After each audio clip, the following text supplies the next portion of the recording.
Bonjour et bienvenue sur ma chaîne, Claude Auger enseignant. Aujourd'hui, ce qu'on va voir, c'est une méthode de vérification pour s'assurer que l'opération qu'on a fait à la main, sur papier, est bonne. Alors, cette méthode, elle va comme suit. Ce qu'on veut vérifier, c'est est-ce que 275 fois 719 donne bien 197 725? Eh bien, pour le vérifier, ce qu'on fait, c'est qu'on va additionner la somme de tous les chiffres qui composent ce premier terme. Donc, 2 plus 7, 9, plus 5, 14. 14, qu'est-ce que c'est? C'est composé de 1 et 4. Si j'additionne 1 et 4, ça me donne 5. Je fais le même principe ici. Donc, 7 plus 1 plus 9 qui donne 17. 17, c'est 1 et 7. 1 et 7 ensemble, si on les additionne, ça fait 8. Maintenant, je fais le produit de ces deux nombres-là obtenus, parce que je ne peux pas les réduire plus que ça. Donc, 5 fois 8, 40. 40, c'est 4 et 0, donc 4. Si on additionne 4 plus 0. Faites à noter ici, comme j'ai une multiplication, c'est aussi une multiplication que j'effectue ici. Maintenant, ce qui nous reste à vérifier, c'est est-ce que la somme de tous ces chiffres-là ici dans ma réponse donne aussi 4? Eh bien, c'est ce qu'on va faire. 1 plus 9, 10, 17, 24, 26, 31. Donc la somme donne 31. 31, c'est composé de 1 et 3. 1 plus 3, 4. Voilà, j'obtiens la même chose.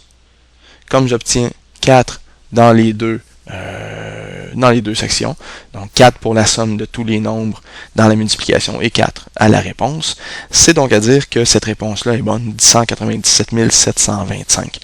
Maintenant, cette méthode-là, on peut aussi l'appeler la méthode d'élimination des 9, parce que tous les 9 qui apparaissent, ou tous les nombres qui s'additionnent à 9, peuvent être éliminés. Alors, qu'est-ce que ça donne? Si on le fait ici, j'élimine le 7 et le 2, parce que 7 plus 2, ça fait 9, donc je peux les enlever. Qu'est-ce qu'il me reste? Il me reste 5. Même chose ici, je peux éliminer le 9. Il me reste 7 plus 1. 7 plus 1, 8. 5 fois 8, 40. 40, c'est composé de 4 et 0, donc 4 plus 0, 4. Et ici, comme on a vu tout à l'heure, ça nous donnait 31, et 31, c'est la même chose que 1 plus 3, 4. Voilà. Donc, 4 et 4. Maintenant, cette méthode, elle ne s'applique pas seulement aux multiplications, mais on peut aussi l'appliquer aux additions. Cette méthode de vérification va aussi fonctionner. Alors, voici l'addition. 3935 plus 5712. Si on fait l'addition, on arrive à 9647. Bien, appliquons la méthode pour vérifier si 9647, c'est bien la bonne réponse. J'ai un 9 ici que je peux éliminer. J'additionne 3 et 3, 6. 6 plus 5, 11. 11, c'est 1 et 1. 1 plus 1, 2. Voici un premier élément. Je fais la même chose ici. Je peux éliminer le 7 et le 2 parce que ça fait 9. Il me reste 5 plus 1. 5 plus 1, 6. 6, je ne peux pas le réduire plus que ça, donc on arrête là.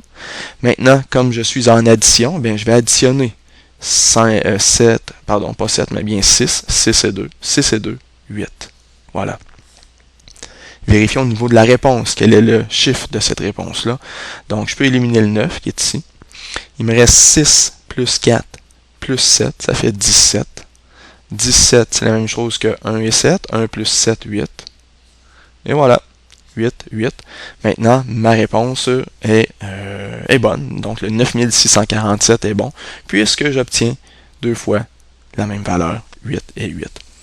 Évidemment, si jamais je faisais une ou deux erreurs de calcul, ce serait possible d'arriver quand même à la même valeur ici, mais les possibilités sont quand même très minces. Alors, cette méthode nous permet non pas d'être sûr à 100%, mais vraiment avec un très fort pourcentage de probabilité favorable que notre réponse soit tout à fait bonne.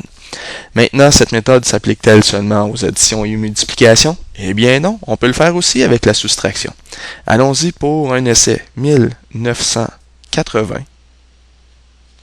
moins 714. En faisant cette soustraction, on obtient 1266. Vérifions que c'est la bonne réponse. Je peux éliminer le 9 ici. Maintenant, en soustraction, c'est important de ne pas trop éliminer au numérateur, parce qu'on va, pas au numérateur, pardon, mais dans le terme d'en haut, parce qu'il ne faut pas arriver avec une soustraction qui va donner un nombre négatif. Donc, ce qu'on peut faire, c'est en fait commencer par ici. Alors, 7 plus 1, 8. 8 plus 4, 12.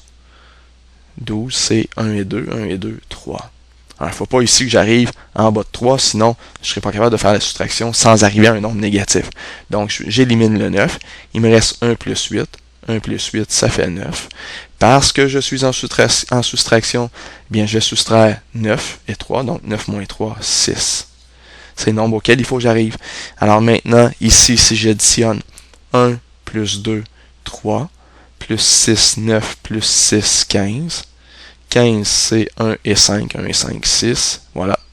C'est bon. Donc, ma soustraction est bonne. La réponse est bonne. J'aurais pu aussi éliminer ici 6, 2 et 1 parce que la somme de ces trois nombres fait 9. Il me resterait 6. Voilà cette méthode de vérification pour s'assurer que les additions, soustractions et multiplications sont bonnes. Merci.